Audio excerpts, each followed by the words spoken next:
Halo, selamat malam teman-teman, sahabat Enabling Supply Chain Management (SCM) Indonesia dan juga teman-teman dari Indonesia Professional Circle (IPC). Selamat malam semuanya dan kita ketemu lagi pada malam hari ini bersama dengan saya Efrata Deni menjadi host untuk malam hari ini ya, untuk bincang-bincang kita. Dan pada malam hari ini kita akan membahas topik yang mungkin lagi banyak kita diskusikan ya di grup belajar juga. Jadi topiknya kita coba angkat bersama dengan narasumber kita pada malam hari ini.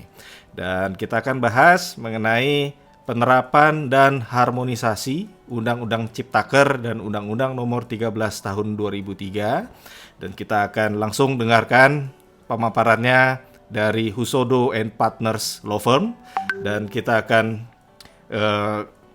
panggilkan langsung pada malam hari ini ya narasumber kita, yaitu Pak Wilopo.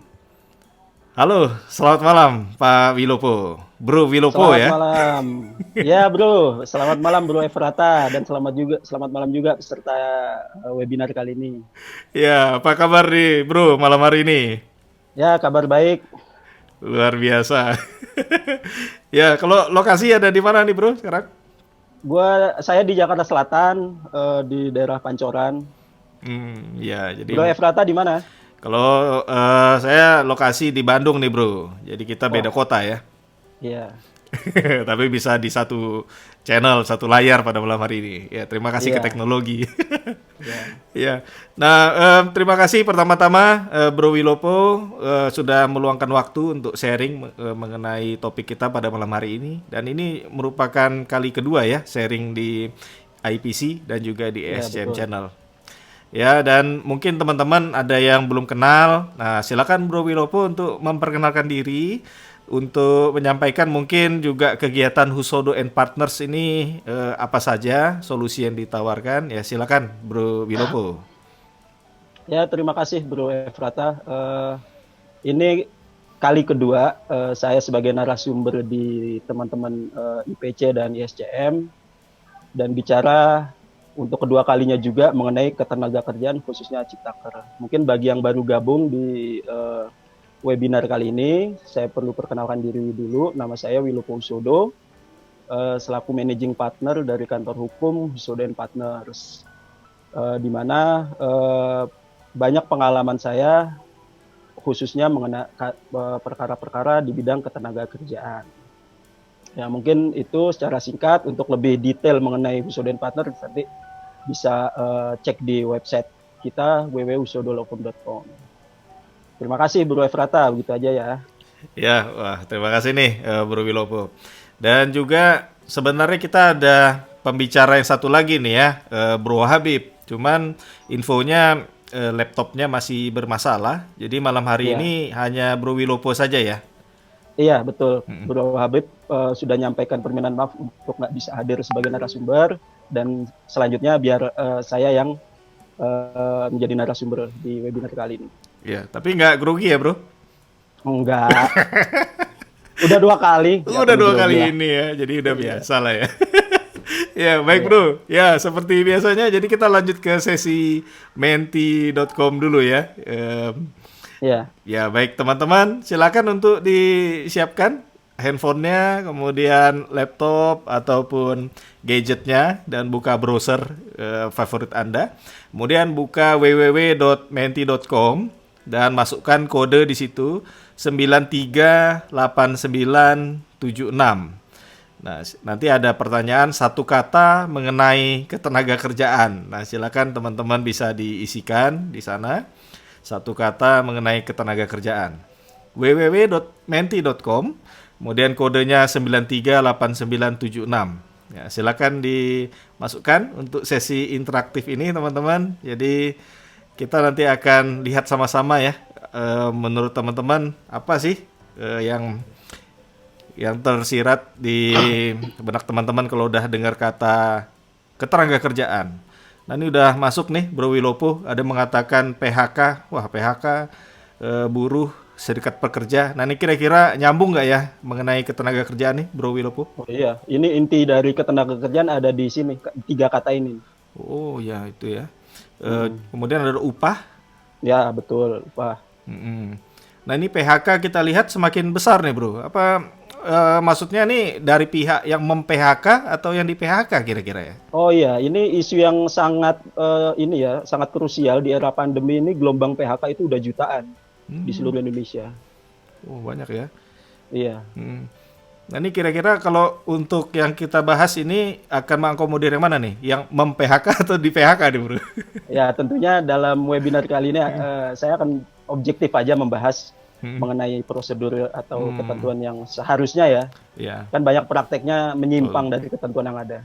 Ya, jadi bagi teman-teman mungkin ya yang maksudnya yang bekerja sebagai profesional, nah kita perlu tahu nih apa sih yang diakomodir di dalam pembahasan kita pada malam hari ini ya, Bro Wilopo.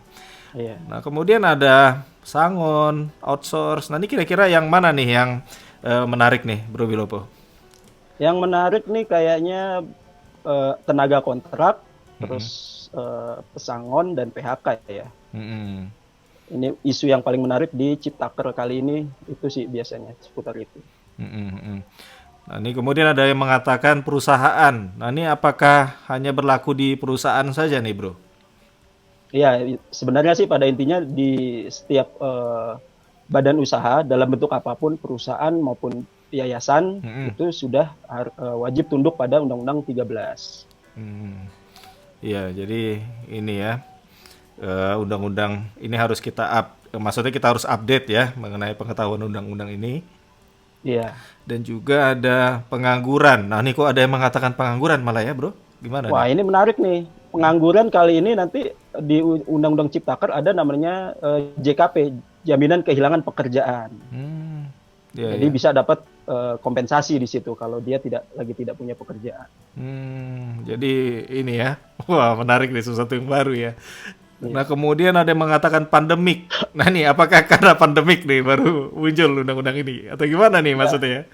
Sebenarnya sih undang-undang ini bagian dari program pemerintah untuk Omnibus Law ya. Jadi pada saat itu mereka merancang jauh sebelum pandemi.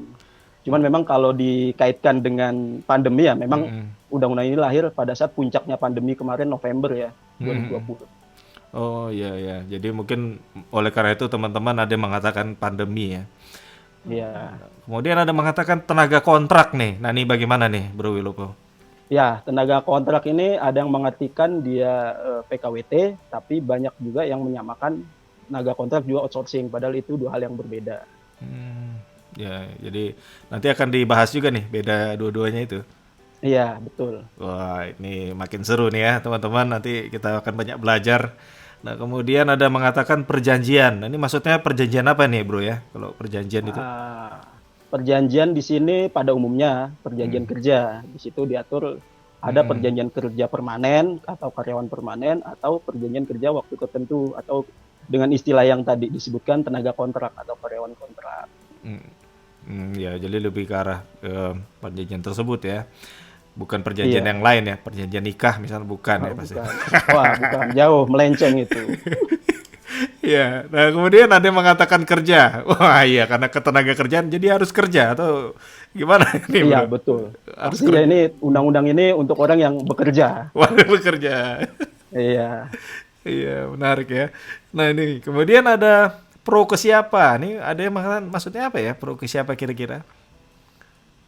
Pro. Mungkin maksudnya dari yang menulis ini mengkaitkan undang-undang Ciptaker ini pro-nya apakah pro pengusaha atau pro pekerja. Iya. Itu nanti kita bahas juga secara objektif ya. Ini mana yang diuntungkan pekerja, mana yang diuntungkan pengusaha. Ya, nanti kita akan lihat. Kemudian ada kesejahteraan. Nah, ini ada hubungannya dengan kesejahteraan nih, Bro. Undang-undang dan kesejahteraan. Nah, ini bagaimana nih kira-kira hubungannya? Ya, sangat berhubungan ya, karena apa yang diatur dalam undang-undang itu juga menyangkut mengenai kesejahteraan berupa hak, bonus, tunjangan, THR, dan lain sebagainya. Ya, tentu saja ya. Jadi, oleh karena itu kita mesti update nih, teman-teman. Nggak cuma tentang profesi kita saja, tapi juga mesti tahu nih tentang penerapan dan harmonisasi undang-undang ini. Dan juga PHK ini semakin besar ya, Bro Oh Wilopo. iya. Nah ini apakah banyak perubahan di bagian PHK atau bagaimana nih? Kok jadi Ya, teman-teman betul. tertarik dengan kata PHK ini, Bro?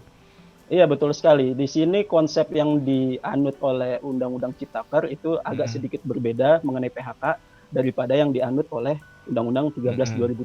2003. Undang-undang yang lama ya beda, agak beda memang di situ. Dan ini yang menuai sedikit kontroversi di masyarakat. Bukan Mm-mm. sedikit lagi, memang menuai kontroversi di bagian ini nih. Oh iya iya. Nah ini mungkin supaya kita bisa gali juga ya sama-sama. Nah, ini yang Iya. mulai besar juga adalah perusahaan ya. Jadi maksudnya yang harus update ini apakah hanya perusahaan saja atau apa ya? Kita sebagai pekerja juga perlu update nih bro mengenai undang-undang ini. Harusnya semua pihak ya, baik Hmm. perusahaan maupun pekerja sebagai pelaku utama dalam penerapan Undang-Undang Ciptaker maupun Undang-Undang Ketenagakerjaan, Hmm. dan di sisi lain juga pemerintah. Hmm. Tapi yang memang untuk menerapkan ini terutama adalah para perusahaan-perusahaan, dan yang akan terkena dampaknya adalah para pekerja. Ya ya. Ya, gitu. Jadi dua belah pihak tentu saja. Ya, Kemudian pesangon, ya, pesangon nih bro. Oh ya, kalau udah PHK erat ya dengan pesangon. Jadi pesangon. ya tentu saja ya. Wah luar biasa. Jadi ada perubahan atau gimana ya kalau di pesangon nih bro? Ya, seperti yang Mm-mm. webinar sebelumnya, itu kan Mm-mm. pesangon sudah nggak lagi diatur secara detail dalam Undang-Undang Ciptaker. Berbeda dengan Undang-Undang 13 itu memang mengatur secara detail. Seseorang di PHK karena melakukan kesalahan dapat pesangon Mm-mm. sekian. Tapi di Mm-mm. Undang-Undang Ciptaker itu udah nggak ada lagi. Yang nantinya itu akan diatur dalam peraturan pemerintah. Mm-mm. Ya, jadi itu ya kalau mengenai pesangon. Kemudian ada yang baru nih peraturan perusahaan. Nah, ini maksudnya apa ya kira-kira peraturan perusahaan, Bro? Dengan undang-undang nih Oh hubungannya ya, apa nih? di sini memang banyak kalangan manajemen ataupun perusahaan yang bertanya bagaimana penyesuaiannya Hmm. ketika lahir Ciptaker ini, apakah peraturan perusahaan ini harus segera disesuaikan atau seperti apa, itu masih banyak yang bingung lah katakan lagi. Iya ya. Oleh oleh karena itu nanti mungkin kita akan lihat ya Iya, levelnya tuh hubungannya bagaimana peraturan perusahaan dan undang-undang gitu ya, Bro. iya, Iya ya. Nah, kemudian ada yang mengatakan ini simplifying. Oh, simplifying ya betul ya? iya. Mm. Ini apa ya kira-kira ini bro ya? Simplifying. Apa ya kira-kira ya? Ya ada yang dibuat simple gitu dengan undang-undang ini? Simplifying bisa bermakna juga penyederhanaan Mm-mm. dari di Undang-Undang 13 yang mungkin Mm. dianggap complicated oleh banyak kalangan, diringkes oleh Undang-Undang Ciptaker. Mm-mm. Oh gitu. Tapi Mungkin seperti itu ya. tapi kalau udah bicara undang-undang ya kayaknya nggak tipis-tipis juga ya. Iya, Dari tetap sisi aja berpasal-pasal. tetap berpasal-pasal. Ya, ini menarik ya. Ya, ini mungkin kita udah sekitar 15 menit ya dengan Menti. Terima kasih teman-teman udah aktif ya di menti.com ini. Kita masuk ke materi bagaimana nih Bro Wilopo? Boleh, siap. Oh ya, baik. Kalau gitu kita akan mulai ke presentasi materi oleh pembicara kita pada malam hari ini, Bro Wilopo, mengenai em, topik kita yaitu penerapan dan harmonisasi Undang-Undang Ciptaker dan Undang-Undang Nomor 13 Tahun 2003. Dan teman-teman kalau ada pertanyaan silakan ya langsung diketikkan di chat yang ada di samping channel kita ini. Nanti kita akan ada session question and answer ya, tanya jawab setelah presentasi dari Bro Wilopo. Baik, untuk waktu dan tempat silakan Bro Wilopo untuk menyampaikan materinya. Silakan Bro. Oke, terima kasih Bro Efrata. Kita langsung ke pembahasan mengenai materi. Sebelum membahas lebih lanjut, perlu saya jelaskan juga, ini webinar yang kedua. Yang sebelumnya kita telah membahas mengenai hukum ketenagakerjaan pasca disahkannya Undang-Undang Ciptaker. Di situ kita bahas mengenai apa-apa yang berubah dalam Undang-Undang Ciptaker dengan Undang-Undang 13. Dan kali ini, di webinar kali ini, kita bahas mengenai substansi dari Undang-Undang Ciptaker dan 13, penerapan dan harmonisasinya. Yang pada dasarnya Undang-Undang Nomor 13 Tahun 2003 itu masih tetap berlaku. Namun yang jadi persoalan adalah bagaimana antara Undang-Undang Ciptaker dan Undang-Undang 13 itu bisa harmoni dan bisa diterapkan. Baik, kita masuk ke materi.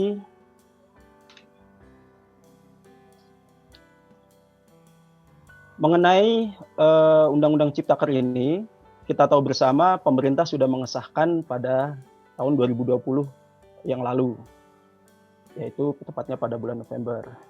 Oke, dan kita di sini kita akan bahas mengenai berlakunya Undang-Undang Ciptaker. Saya bacakan terlebih dahulu, nanti akan saya jelaskan. Menurut ketentuan pasal 186 Undang-Undang Nomor 11 Tahun 2020 tentang Cipta Kerja, menyatakan bahwa undang-undang ini mulai berlaku pada tanggal diundangkan. Dalam hal ini, yakni sejak tanggal 2 November 2020, Undang-Undang Ciptaker sudah berlaku secara efektif. Namun demikian, hingga kini sudah ada 6 permohonan atau gugatan terhadap Undang-Undang Ciptaker di Mahkamah Konstitusi Republik Indonesia. Selanjutnya dalam pasal 185 UU Ciptaker menyatakan bahwasanya peraturan pelaksanaan Perpres, PP, dan lain sebagainya harus ditetapkan paling lama 3 bulan, yakni selambat-lambatnya Februari 2021. Adapun peraturan teknis lainnya seperti halnya peraturan menteri, surat edaran menteri, sepanjang tidak bertentangan dengan Undang-Undang Ciptaker, maka masih tetap berlaku. Jadi jelas dalam pasal 186 ya, ini undang-undang sudah berlaku, Undang-Undang Ciptaker ini. Permasalahannya adalah penerapannya ini butuh namanya peraturan pelaksana, yakni dalam hal ini peraturan pemerintah, karena masih banyak perintah-perintah yang diamanatkan dalam Undang-Undang Ciptaker itu harus diturunkan, harus dituangkan dalam peraturan teknis di bawah undang-undang. Dan sebagai informasi pula bahwa sejak kita tahu bersama Undang-Undang Ciptaker ini menuai kontroversi, khususnya mengenai ketenagakerjaan, dan sejak diundangkan tersebut, Undang-Undang Ciptaker sudah menghadapi 6 gugatan di Mahkamah Konstitusi. Gugatan dalam hal ini adalah permohonan judicial review. Judicial review artinya para pihak yang menolak keberadaan Undang-Undang Ciptaker bisa memohonkan kepada Mahkamah Konstitusi untuk satu, membatalkan undang-undangnya secara keseluruhan, atau yang kedua, meminta pembatalan terhadap pasal-pasal tertentu yang dianggap bertentangan dengan Undang-Undang Dasar 1945. Baik, pada slide berikutnya, di sini kita akan bahas mengenai tadi sebelumnya mengenai Undang-Undang Ciptaker. Kali ini kita bahas sedikit mengenai eksistensi Undang-Undang 13 tahun 2003 tentang ketenagakerjaan.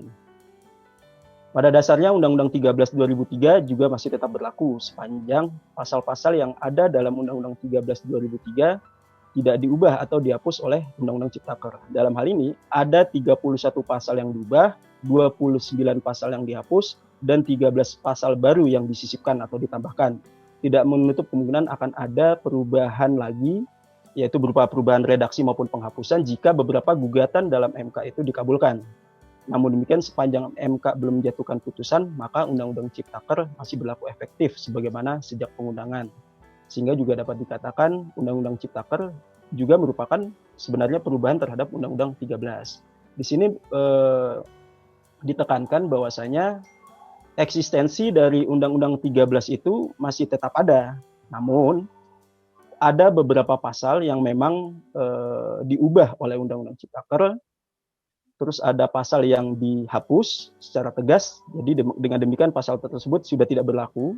Ada pasal yang baru yang disisipkan. Contoh pasal baru yang disisipkan misalnya pasal 54. Yang disisipkan itu dia menggunakan huruf 54A, 54B, 54C, 54D, dan seterusnya. Itu pasal-pasal yang disisipkan. Di webinar sebelumnya, saya sudah menyampaikan mengenai tabel perbedaan pasal 13 dan pasal 2003. Tentunya di tabel tersebut terlihat jelas mana pasal-pasal yang dihapus maupun dirubah oleh Undang-Undang Ciptaker. Namun pada webinar kali ini saya juga mempersiapkan tabel khusus mengenai pasal-pasal dalam Undang-Undang 13 tahun 2003. Jadi dari 31 pasal itu ada kita buatkan tabel pasal yang diubah, pasal yang dihapus, dan pasal baru yang disisipkan. Nanti mungkin untuk tabel ini akan disediakan oleh panitia, teman-teman IPC maupun SCM untuk membagikan melalui email. Baik, itu sekilas tentang eksistensi Undang-Undang 13 supaya pemahaman kita mengenai antara Undang-Undang Ciptaker dan 13 ini nggak saling menghapuskan, dalam artian tidak saling tumpang tindih, cuman kita coba membuat antara Undang-Undang Ciptaker dan Undang-Undang 13 itu bisa harmoni dan bisa diterapkan. Baik, pada slide berikutnya,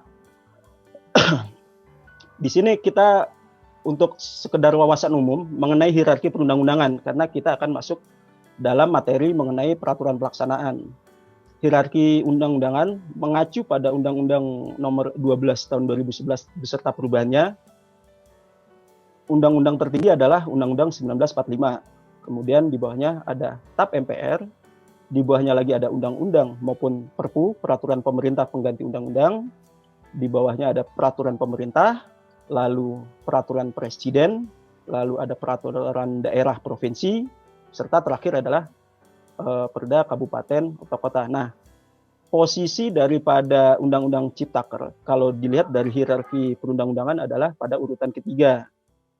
Jadi dia menjadi induk daripada ketentuan hukum di Indonesia, induk dari pelaksanaan satu mekanisme hukum. Dan undang-undang itu pada dasarnya tidak bisa berdiri sendiri atau tidak bisa terlaksana secara efektif jika tidak ditopang oleh peraturan teknis di bawahnya, yakni berupa peraturan pemerintah. Ada di sini yang tidak disebutkan dalam hierarki, yakni mengenai peraturan menteri. Di era sebelumnya, di masa Undang-Undang 13 2003, seluruh peraturan pelaksanaan mayoritas itu menggunakan mekanisme keputusan menteri maupun peraturan menteri untuk peraturan pelaksanaannya. Namun kali ini untuk Undang-Undang Ciptaker, untuk payung hukum pelaksanaannya menggunakan atau dituangkan dalam peraturan pemerintah. Ya, itu sekilas gambaran mengenai hierarki perundang-undangan. Berikutnya langsung kita masuk kepada peraturan pelaksanaan Undang-Undang Ciptaker. Peraturan pelaksanaan yang dimaksud di sini adalah peraturan pemerintah. Ini sangat tegas, sangat jelas yang ditegaskan oleh Undang-Undang Ciptaker ya, yang merupakan amanat atau perintah dari Undang-Undang Ciptaker. Ya, ini diantaranya terdapat 4 rancangan peraturan pemerintah atau kita singkat dengan RPP sebagai turunan dari Undang-Undang Ciptaker. Sebagai berikut: 1. RPP tentang penggunaan TKA. Dalam hal ini, Undang-Undang Ciptaker mengamanatkan untuk mengatur dalam peraturan pemerintah mengenai jabatan tertentu, waktu tertentu bagi TKA, besaran dan penggunaan kompensasi TKA, serta teknis penggunaan TKA. Jadi sebagaimana saya sampaikan sebelumnya, Undang-Undang Ciptaker tidak bisa berdiri sendiri atau tidak bisa terlaksana secara optimal dan efektif kalau tidak ditopang atau didukung oleh undang-undang pelaksana di bawahnya. Dalam hal ini, ya ini berupa peraturan pemerintah. Karena secara tegas, Undang-Undang Ciptaker menyatakan bahwa, misal dalam satu pasal, dia menyebutkan, untuk pengaturan lebih lanjut diatur dengan peraturan pemerintah. Maka dengan jelas bahwa itu harus dituangkan melalui satu peraturan, ya ini melalui peraturan pemerintah. Kemudian dalam hal peraturan pemerintah ini ada sebenarnya sebagian kita sebutkan ada 4 RPP yang harus disiapkan. Yang pertama ini mengenai TKA. Sebagaimana kita bahas sebelumnya dalam webinar yang lalu, ada beberapa perbedaan mengenai pengaturan mengenai TKA. TKA di sini kalau di Undang-Undang Ciptaker, hal baru yang paling signifikan adalah mengenai penggunaan TKA atau tenaga kerja asing untuk perusahaan startup yang sebelumnya sama sekali memang tidak diatur secara spesifik dalam Undang-Undang 13, tapi dalam Undang-Undang Ciptaker diatur secara spesifik atau disebutkan secara jelas mengenai istilah startup. atau istilah perusahaan digital. Di peraturan pemerintah itu nantinya akan mengatur mengenai penggunaan tenaga kerja asing untuk perusahaan di bidang startup. Selain itu, di peraturan pemerintah juga itu akan mengatur nantinya mengenai jabatan tertentu dan waktu tertentu. Sekali lagi kita ketahui bersama bahwa TKA itu masa kerjanya terbatas. Dia tidak bisa menjadi karyawan permanen. Dia harus dalam periode tertentu atau waktu tertentu serta jabatan tertentu. Nah, ini akan nantinya diatur. Jabatan-jabatan, tidak semua jabatan boleh diduduki oleh TKA. Di peraturan yang lalu, di peraturan menteri yang lalu itu sudah pernah diatur mengenai jabatan-jabatan terlarang yang diduduki oleh TKA. Nantinya semoga nantinya di peraturan pemerintah akan mengatur mengenai hal tersebut. Kemudian mengenai teknis penggunaan TKA lainnya, mungkin ini nantinya akan mengatur mengenai dokumen-dokumen, misalnya RPTKA, izin tinggal terbatas, mengenai visa dan lain sebagainya, yang akan nantinya dituangkan dalam peraturan pemerintah. Kemudian RPP berikutnya, yakni pada slide berikutnya adalah RPP tentang PKWT, alidaya atau outsourcing, waktu kerja, waktu istirahat, serta PHK. Dalam hal ini, Undang-Undang Ciptaker mengamanatkan untuk mengatur dalam peraturan pemerintah mengenai PKWT berdasarkan jangka waktu atau selesainya pekerjaan tertentu, jenis dan sifat atau kegiatan pekerjaan, jangka waktu, dan batas waktu perpanjangan PKWT, kompensasi PKWT, perlindungan pekerja atau buruh alidaya, dan perizinan berusaha. Yang poin A akan saya bahas dulu, akan saya jelaskan dulu. PKWT yang akan diatur nanti dalam peraturan pemerintah ini, sebagaimana diwajibkan oleh Undang-Undang Ciptaker untuk mengatur mengenai jangka waktu atau selesainya pekerjaan tertentu. Sebagaimana saya sampaikan dalam webinar sebelumnya, bahwa perbedaan signifikan dari PKWT yang diatur oleh Ciptaker adalah mengenai jangka waktu. Di Undang-Undang 13 sangat tegas menyebutkan bahwa maksimal 3 tahun. Namun dalam Undang-Undang Ciptaker memang tidak disebutkan maksimalnya berapa tahun. Hanya menyebutkan jangka waktu tertentu yang tidak terlalu lama penyelesaiannya. Nah, di sini akan menjadi ambigu ketika peraturan pemerintah tidak mengatur batasan maksimal jangka waktu untuk PKWT. Kemudian jenis dan sifat atau kegiatan pekerjaan. Di Undang-Undang 13 diatur mengenai jenis sifat pekerjaan, misalnya untuk jenis pekerjaan yang selesainya sudah dapat diperkirakan selesainya untuk waktu tertentu, atau pekerjaan untuk satu produk baru. Itu dijelaskan, kemudian diturunkan, dahulu dituangkan secara detail lagi melalui keputusan Menteri Ketenagakerjaan. Misalnya mengenai produk baru, itu boleh menggunakan PKWT. Entah nantinya apakah apa yang dituangkan dalam keputusan Menteri terdahulu atau dalam Undang-Undang 13 itu akan dituangkan kembali dalam peraturan pemerintah. Yang ini nantinya akan kita lihat ketika peraturan pemerintah ini sudah diundangkan.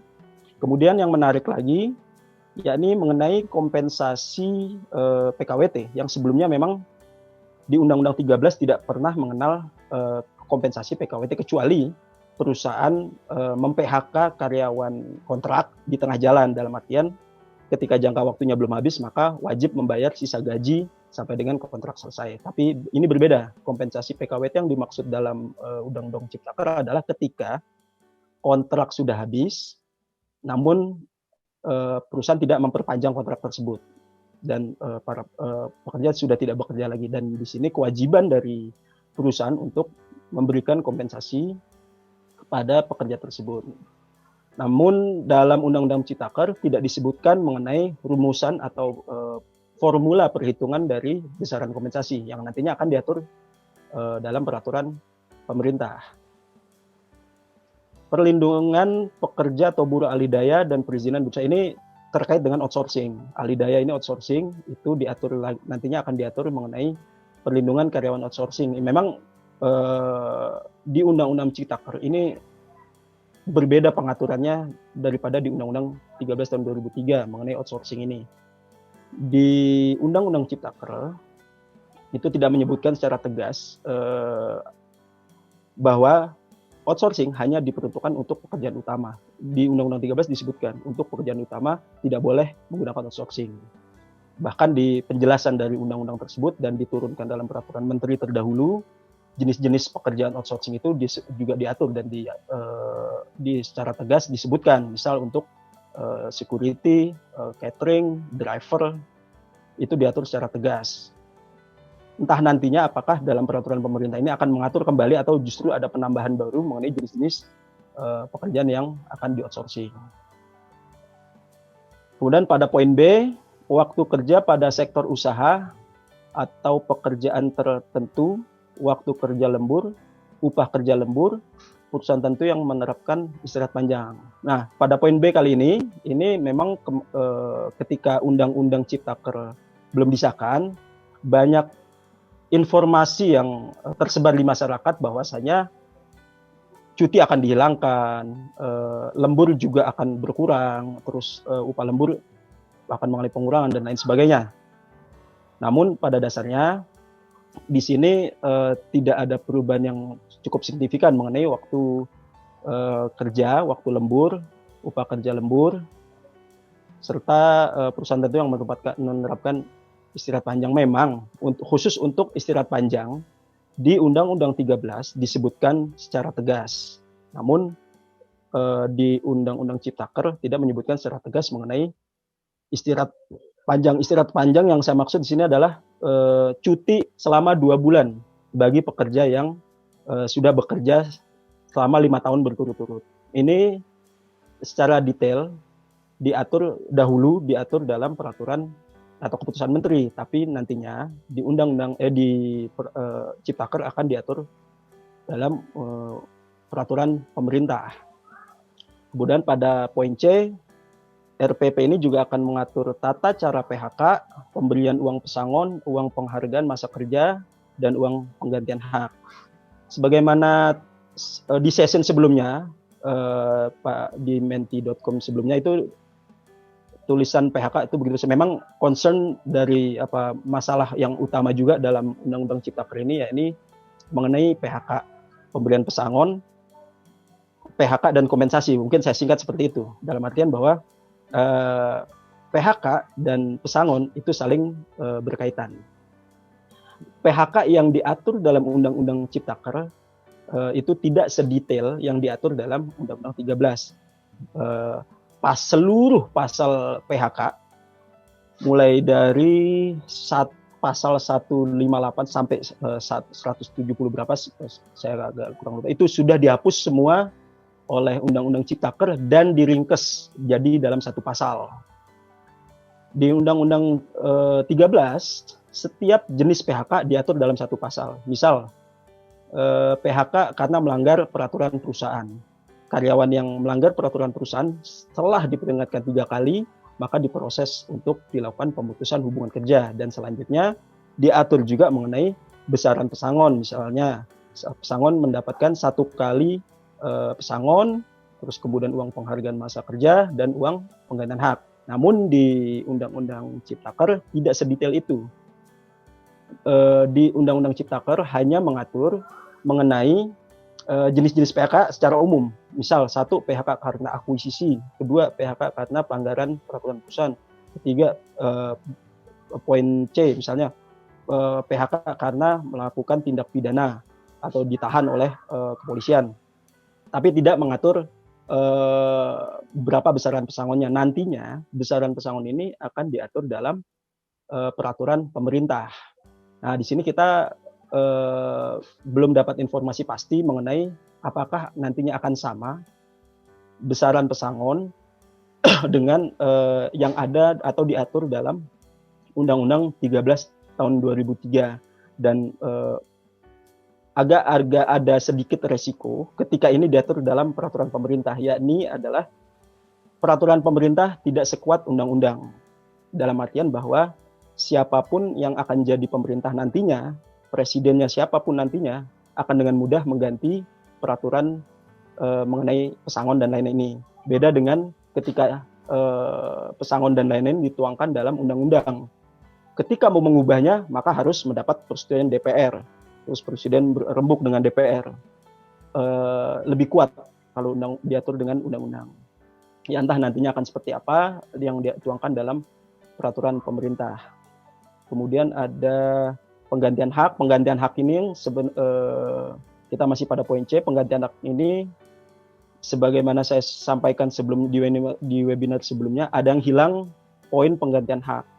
Jadi kalau saya bahas sedikit, penggantian hak itu terdiri dari cuti yang belum diambil, terus uang pengobatan dan perumahan yang besarnya adalah 15% dari pesangon dan penghargaan masa kerja. Nah, poin 15% ini hilang dari Undang-Undang Ciptaker. Entah nantinya itu akan muncul di peraturan pemerintah atau tidak ada sama sekali, ya kita belum tahu. Nanti kita lihat bagaimana isi dari peraturan pemerintah yang secara sah diundangkan. Baik, pada slide berikutnya kita lanjut mengenai RPP tentang pengupahan. RPP pengupahan ini pada dasarnya revisi dari peraturan pemerintah nomor 78 tahun 2015. Dalam hal ini, Undang-Undang Ciptaker mengamanahkan untuk mengatur dalam peraturan pemerintah mengenai kebijakan pengupahan, upah satuan waktu atau hasil, tata cara penetapan UMP atau UMK, upah bagi UMKM, struktur dan skala upah, tata cara pembentukan Dewan Pengupahan. Pengupahan ini di peraturan pemerintah sebelumnya ini adalah kalau bisa dikatakan induk dasar utama untuk masalah mengenai pengupahan. Pengupahan itu mulai dari mengenai gaji, tunjangan, THR, kemudian UMP, kemudian rumus untuk menentukan UMP, itu semua tertuang dalam peraturan pemerintah 78/2015 yang nantinya ini akan direvisi dengan peraturan pemerintah yang baru sebagaimana yang diamanatkan oleh Undang-Undang Ciptaker. Di Undang-Undang Ciptaker memang disebutkan bahwa mengenai UMP misal, mengenai UMP disebutkan penentuan atau kalkulasi formula untuk menentukan UMP itu adalah berbasis pada data ekonomi dan data inflasi penduduk atau kawasan tertentu yang sumbernya adalah dari Badan Statistik. Nah, ketentuan seperti itu sebelumnya tidak ada. Jadi dahulu penghitungan atau formulasi untuk UMP mengacu pada KHL. KHL itu standar kehidupan yang layak. Jadi standar kehidupan maksudnya gini. Serikat pekerja yang jadi dalam perumusan UMP itu melibatkan serikat pekerja dan serikat pengusaha, katakanlah organisasi pengusaha serta pemerintah. Masing-masing pihak, serikat pekerja maupun organisasi pengusaha mengajukan daftar KHL. Nah, daftar KHL ini misal seorang pekerja memiliki kebutuhan misal sandang, pangan, papan. Disebutkan secara detail. Makan sehari 3 kali, berarti biaya keluar berapa. Nah, semua itu dituangkan secara detail yang nantinya akan menjadi dasar mengacu untuk merumuskan UMP. Nanti diserahkan pada pemerintah. Namun kali ini ada standar baru yang diterapkan yaitu mengacu pada kondisi ekonomi dan inflasi pada suatu masyarakat. Misalnya di Karawang mungkin berbeda kondisi ekonominya dengan di Jakarta. Yang tentunya ini akan mempengaruhi penetapan UMP tiap tahun oleh pemerintah. Kemudian hal yang baru mengenai pengupahan di sini adalah UMKM. UMKM kita ketahui bersama termasuk salah satu badan usaha yang demi hukum dia juga harus tunduk pada Undang-Undang Tenaga Kerja. Cuman permasalahannya adalah di Undang-Undang 13 ini kan tidak secara spesifik badan usaha itu bagaimana kalau misalnya badan usaha itu ternyata UMKM atau home industry misalnya. Home industry yang contoh pabrik tahu. Pabrik tahu itu kan kategori UMKM. Dia banyak karyawannya, banyak pekerjanya, namun untuk dari segi pendapatan berbeda dengan manufacturing yang ada di Bekasi misalnya. Perusahaan-perusahaan tersebut ya reasonable kalau dia tunduk pada Undang-Undang 13. Cuman kalau selevel pabrik tahu untuk tunduk pada 13/2003, maka akan sangat membebani. Nah, untuk itulah di Undang-Undang Ciptaker disebutkan akan ada sedikit perlakuan berbeda untuk UMKM, khususnya mengenai upah bagi pekerja UMKM. Kemudian selanjutnya mengenai tata cara pembentukan dan pengupahan ini juga udah di Undang-Undang 13 dan di Undang-Undang Ciptaker. Kemudian nanti teknisnya diatur mengenai strukturnya, mengenai itu diatur dalam peraturan pemerintah. RPP yang keempat adalah RPP tentang penyelenggaraan program jaminan kehilangan pekerjaan atau JKP. RPP ini pada dasarnya mengacu pada Undang-Undang Nomor 40 Tahun 2004 tentang Sistem Jaminan Nasional, khususnya mengenai program jaminan kehilangan pekerjaan yang dimasukkan sebagai salah satu sistem jaminan sosial. Undang-Undang Ciptaker mengamanahkan untuk mengatur dalam peraturan pemerintah mengenai tata cara penyelenggaraan JKP, manfaat JKP, dan kepesertaan serta pendanaan JKP. Jadi kalau secara objektif ini di luar dari konteks Undang-Undang 13 karena dia punya induk sendiri, yakni Undang-Undang Nomor 40 Tahun 2004. Di Undang-Undang Ciptaker Klaster Ketenagakerjaan ini tidak diatur sebenarnya mengenai JKP, tapi dia diatur dalam Undang-Undang Nomor 40 Tahun 2000 tentang Sistem Jaminan Sosial. Namun dia sangat berhubungan dengan hukum ketenagakerjaan.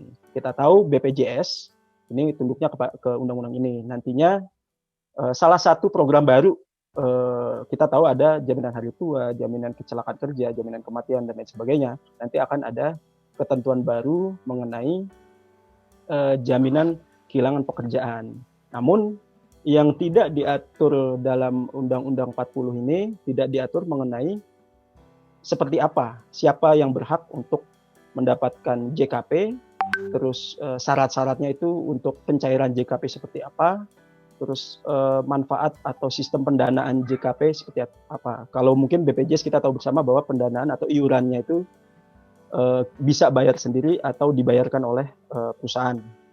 Nah, untuk JKP ini pendanaannya dalam Undang-Undang Ciptaker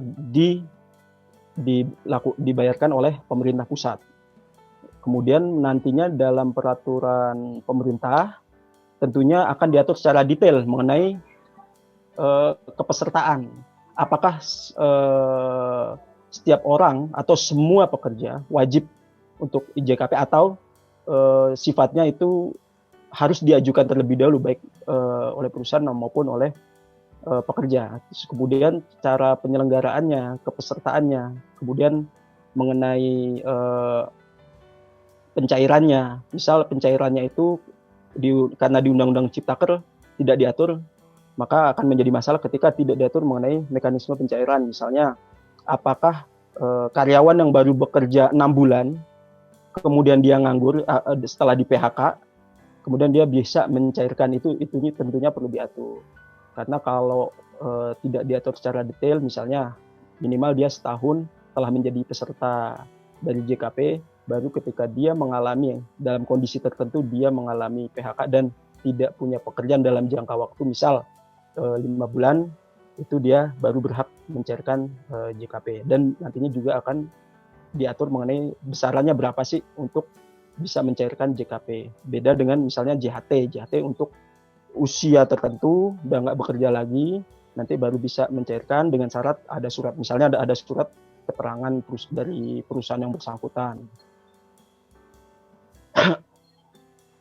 Kemudian berikutnya adalah slide berikutnya kita bahas mengenai penerapan Undang-Undang Ciptaker dan Undang-Undang 13/2003 dalam hubungan ketenagakerjaan.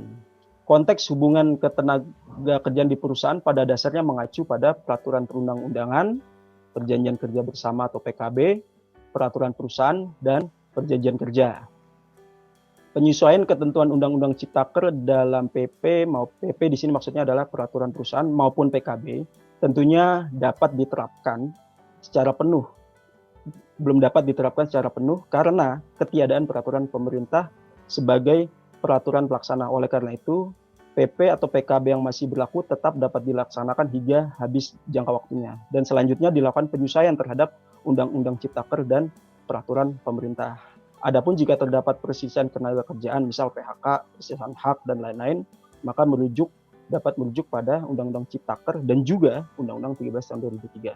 Namun jika belum ada ketentuan pelaksanaannya seperti perhitungan pesangon dan lain-lain, maka dapat mengacu pada Undang-Undang 13 tahun 2003. Nah, sebagaimana di permulaan tadi, pada saat pembukaan sessionmenti.com, kita bahas mengenai penerapannya dalam kalau nggak salah tadi ada kata-kata yang muncul dalam menti.com itu mengenai pro siapa. Sebenarnya dalam Undang-Undang Ciptaker ini, ya kita tidak bisa mengklaim ini lebih pro pengusaha atau pro pekerja. Meskipun faktanya ini digugat, sudah ada 6 gugatan di MK. Namun yang kita akan bahas di sini adalah mengenai penerapannya sejak diundangkannya Ciptaker, disahkan kemudian diundangkan dalam lembaran negara, berita negara. Demi hukum Undang-Undang Ciptaker sudah berlaku. Sebagaimana pembahasan sebelumnya sudah berlaku secara efektif sejak bulan November 2020. Cuman permasalahannya adalah pada saat penerapan di lingkup perusahaan, dalam hal ini hubungan antara manajemen dengan pekerja, jika terjadi katakanlah dispute atau perselisihan, maka untuk penerapan dasar hukumnya ini yang kerap kali menjadi masalah. Dalam hal ini tentunya harus memperhatikan, misal terjadi dispute atau perselisihan mengenai PHK. Salah seorang karyawan di PHK, misal dia di PHK karena melakukan pelanggaran terhadap peraturan perusahaan. Karena di Undang-Undang Ciptaker tidak disebutkan secara jelas mengenai besaran pesangon, berapa besaran pesangon yang menjadi hak bagi pekerja, maka tentunya ini harus mengacu ke Undang-Undang 13 tahun 2003. Misalnya di pasal 161 diatur setiap karyawan yang melanggar peraturan perusahaan harus di SP1, SP2, SP3 baru dilakukan PHK. Dan pesangonnya adalah sebesar 1 kali. Karena belum ada diatur dalam Undang-Undang Ciptaker, maka mengacu ke Undang-Undang 13 tahun 2003. Atau jika perusahaan masih memiliki peraturan perusahaan yang belum habis jangka waktunya atau PKB, perjanjian kerja bersama yang belum habis jangka waktunya, maka bisa mengacu ke situ. Nantinya peraturan perusahaan maupun PKB ini tetap dianggap atau masih mempunyai kekuatan hukum sepanjang belum habis jangka waktunya. Biasanya 2 tahun PKB maupun usia PKB maupun PP 2 tahun harus diperbarui dan dilaporkan ke Dinas Tenaga Kerja. Itu sepanjang masih belum habis jangka waktunya, maka para pihak dalam ini perusahaan maupun pekerja tetap mengacu pada PP atau PKB yang berlaku, atau juga bisa mengacu kepada perjanjian kerja itu sendiri. Misal dalam perjanjian kerja karyawan kontrak itu mengacunya juga kepada perjanjian kerja yang disepakati oleh para pihak. Di situ juga biasanya diatur dalam perjanjian kerja karyawan kontrak itu mengenai hak-hak dan kewajibannya serta hal-hal lainnya, misalnya mengenai pengakhiran hubungan kerja dan lain sebagainya, itu tetap menjadi acuan juga. Sehingga untuk saat-saat ini sepanjang peraturan pemerintah belum keluar, itu bisa mengacu ke, kalau tidak diatur dalam Undang-Undang Cipta Kerja, bisa mengacu ke Undang-Undang 13, ke peraturan perusahaan maupun ke PKB, yang nantinya ketika PKB sudah habis berlakunya itu akan menyesuaikan dengan Undang-Undang Ciptaker. Nah, namun demikian pertanyaannya adalah bagaimana jika yang di peraturan perusahaan maupun PKB itu pada dasarnya lebih baik daripada Undang-Undang Ciptaker. Kalaupun perusahaan maupun pekerja sepakat untuk menerapkan yang lebih baik daripada Undang-Undang Ciptaker, itu tidak ada masalah, itu justru lebih baik. Cuman yang tidak diperbolehkan adalah ketika itu lebih buruk kualitasnya daripada Undang-Undang Ciptaker. Nah, itu yang tidak boleh. Itu dianggap bertentangan dengan undang-undang.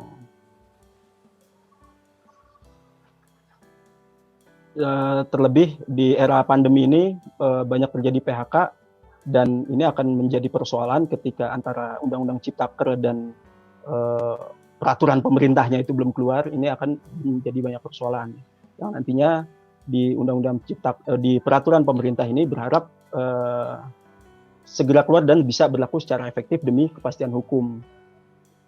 Namun biasanya kadang-kadang dalam peraturan pemerintah maupun peraturan menteri katakanlah, itu terkadang mencantumkan juga bahwa peraturan ini akan berlaku efektif setelah 1 tahun setelah diundangkan. Nah, kalau bunyi redaksi nantinya seperti itu, ya otomatis Undang-Undang Ciptaker juga masih belum bisa efektif. Baik, terakhir slide berikutnya kesimpulan. Di sini hanya akan pengulangan di poin-poin sebelumnya yang pada dasarnya masih terdapat kekosongan hukum untuk menerapkan Undang-Undang Ciptaker karena belum adanya peraturan pelaksanaan, dalam hal ini peraturan pemerintah. Oleh karena itu, keberadaan Undang-Undang 13/2003 masih tetap diperlukan sepanjang peraturan pelaksanaan Undang-Undang Ciptaker belum diundangkan, dalam hal ini PP atau peraturan pemerintahnya belum diundangkan. Peraturan pelaksanaannya seperti peraturan menteri, keputusan menteri, dan lain-lain masih tetap berlaku sepanjang tidak bertentangan dengan Undang-Undang Ciptaker. Ini kayak saya sampaikan sebelumnya, ada dahulu itu pakai keputusan menteri maupun peraturan menteri tenaga kerja. PP, peraturan perusahaan, dan PKB atau perjanjian kerja bersama yang belum habis masa berlakunya masih tetap dapat dilanjutkan pelaksanaannya hingga habis jangka waktunya. Di sini yang seperti saya sampaikan tadi, bahwa peraturan perusahaan maupun PKB yang masih berlaku itu menjadi dasar hubungan ketenaga kerjaan antara pekerja dan perusahaan.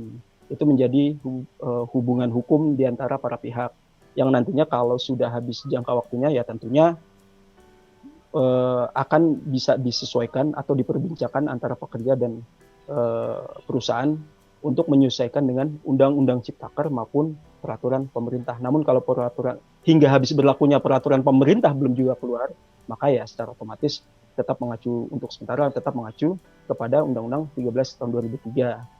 Ya, nantinya ketika peraturan pemerintah keluar, kita berharap juga peraturan pemerintah ini isinya ya setidaknya lebih baik atau sama dengan Undang-Undang 13 2003 mengenai hak-hak pekerja maupun hak-hak perusahaan. Itu kita juga berharap isinya lebih baik ya. Dan ya mungkin tentunya nanti kalau perlu ini di teman-teman IPC maupun SCM untuk mengadakan seminar webinar kembali ketika PP-nya ini, saran saya mengenai peraturan pelaksanaan, khusus peraturan pelaksanaan dari Undang-Undang Ciptaker ya. Tadi ada 4 peraturan pelaksanaannya itu, ya ini mengenai PKWT, tenaga kerja asing, pengupahan, serta mengenai JKP yang tentunya nanti ya kita lihat dulu isi atau substansi dari peraturan pemerintah yang akan keluar nanti. Ya mudah-mudahan mungkin Februari atau akhir Februari itu sudah keluar. Saya juga belum update hingga saat ini apakah sudah mulai draftnya itu tersebar di masyarakat atau mungkin sudah pada taraf pengesahan atau bagaimana, saya juga belum update. Tapi minggu lalu yang saya tahu bahwa konsep atau draft itu belum bisa disebar ke masyarakat karena masih dalam uji kelayakan atau uji kesahihan, bahwa sebelum ini dia diuji dulu untuk kemudian draft ini bisa dipublish atau diumumkan kepada masyarakat. Ya mungkin itu Bro Efrata materi webinar kali ini. Selanjutnya saya kembalikan kepada moderator Bro Efrata. Terima kasih. Ya, terima kasih Bro Wilopo atas pemaparannya, luar biasa ya. Nah, kita akan masuk ke dalam sesi tanya jawab. Jadi teman-teman silakan kalau ada pertanyaan untuk diketikkan di bagian chat di samping daripada video ini di channel YouTube ini. Jadi kita akan bahas pertanyaan dari teman-teman. Nah, kita akan sapa sama-sama dulu nih, Bro Wilopo, teman-teman yang sudah hadir pada malam hari ini. Nah, kita lihat sama-sama. Nah, di sini ada Pak Samuel Ronaldo, kemudian ada Pak Krisnov, kemudian ada Bu Fitri Handayanti Lubis. Terima kasih sudah hadir di malam hari ini. Kemudian ada Pak Habib. Wah, ini Pak Habib ada di sini ya. Jadi penonton nih sekarang. Habib yang mana nih? Habibah atau Habib Ubaidillah ini? Oh, Habib Ubaidillah nih. Nah itu, ya sepertinya karena ada Oh, masalah dari komputer ya. Nah tapi tetap hadir sebagai malam hari ini untuk mensupport kita. Terima kasih Pak Habib. Nah kemudian ada dari Fajaris, selamat malam. Selamat malam Pak, udah hadir.